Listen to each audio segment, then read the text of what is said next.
Assalamualaikum warahmatullahi wabarakatuh. Saya Astet Aidia Fayeza dari kelas 1041 akan menceritakan asal mula aksara Jawa yang erat kaitannya dengan legenda Aji Saka. Aji Saka adalah seorang pemuda sakti dari Majiti yang memiliki dua orang punggawa atau abdi yang sama-sama setia dan mempunyai kesaktian bernama Dora dan Sembada. Suatu hari, Aji Saka pergi meninggalkan Pulau Majiti dan menunjuk Dora untuk menemaninya mengembara. Sedangkan Sembada diutus untuk tetap tinggal di Pulau Majiti dan menjaga pusaka andalannya. Ia berpesan kepada Sembada untuk jangan menyerahkan pusaka itu kepada siapapun kecuali Aji Saka sendiri. Sementara itu di Pulau Jawa ada sebuah kerajaan yang sangat makmur dan sejahtera bernama Medang Kamulan yang dipimpin oleh seorang raja arif bijaksana bernama Dewata Cengkar yang sangat mencintai para rakyatnya. Pada suatu hari, juru masak kerajaan Medang Kamulan yang bertugas membuat makanan untuk Prabu Dewata Cengkar mengalami kecelakaan saat memasak. Salah satu jarinya terkena pisau hingga putus dan masuk ke dalam masakannya tanpa ia sadari. Disantaplah makanan itu oleh Dewata Cengkar. Dia merasakan rasa yang enak pada makanan itu, kemudian bertanya daging apakah itu. Ki juru masak yang menyadari bahwa dagingnya disantap oleh Dewata Cengkar mengatakan bahwa daging itu adalah daging manusia. Dewata Cengkar ketagihan dan berpesan supaya memasakkan hidangan manusia itu setiap hari. Ia meminta sang patih kerajaan untuk mengorbankan satu rakyatnya setiap hari untuk dimakan. Oleh karena terus-menerus makan daging manusia, sifat Dewata Cengkar berubah 180 derajat. Ia berubah menjadi raja yang sangat kejam dan juga bengis. Daging yang disantapnya sekarang adalah daging rakyatnya. Rakyatnya pun sekarang hidup dalam ketakutan, tidak ada satupun rakyat yang berani melawannya, termasuk sang patih kerajaan.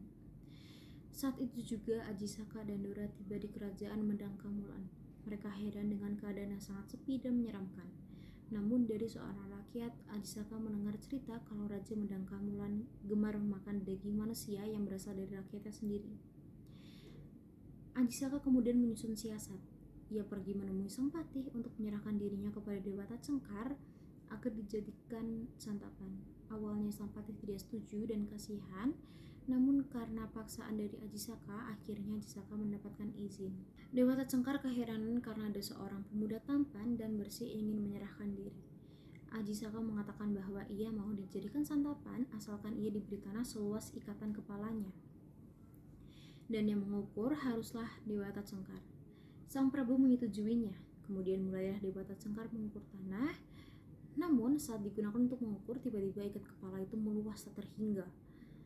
Kain itu berubah menjadi keras dan tebal seperti lempengan besi dan terus meluas hingga mendorong Dewata Cengkar ke jurang pantai laut selatan. Dia terlempar ke laut dan seketika berubah menjadi seekor buaya putih. Aji Saka kemudian dinobatkan menjadi Raja Medang Kamulan. Setelah penobatan, Aji Saka mengutus Dora untuk pergi ke Pulau Majiti dan mengambil pusaka andalannya. Sesampai di Pulau Majiti, Dora menemui Sembada untuk mengambil pusaka. Sembada teringat akan pesan Aji Saka untuk tidak menyerahkan pusaka tersebut kepada siapapun kecuali pada Aji Saka sendiri. Dora yang juga berpegang teguh pada perintah Aji Saka untuk mengambil pusaka, memaksa supaya pusaka itu diserahkan kepadanya. Kedua abdi setia itu akhirnya bertempur. Pada awalnya mereka berdua sangat berhati-hati dalam menyerang karena mereka bertarung melawan temannya sendiri. Namun pada akhirnya benar-benar terjadi pertumpahan darah dan kedua abdi tersebut tewas dalam pertarungan karena sama-sama sakti. Berita tewasnya Dora dan Sembada sampai ke Aji Saka. Aji Saka sangat menyesal atas kesalahannya yang membuat dua punggawanya meninggal dalam pertarungan. Ia mengenang kisah kedua punggawanya lewat deret aksara. Berikut tulisan dan arti dari cerita tersebut. Deret pertama pada aksara Jawa yaitu Hono Coroko atau yang berarti ono wong loro atau ada dua orang. Deret kedua yaitu Doto Sowolo yang artinya podo kerengan atau mereka berdua berkelahi. Baris ketiga ada Podo Joyonya yang artinya Podo Joyone atau sama-sama kuatnya, dan ada di deret terakhir yaitu Mogo Botongo yang artinya margo dadi batang lorone atau maka dari itu jadilah bangkai semuanya atau mati dua-duanya karena sama-sama kuatnya. Sekian dari saya, mohon maaf apabila ada kesalahan ataupun kekurangan. Wassalamualaikum warahmatullahi wabarakatuh.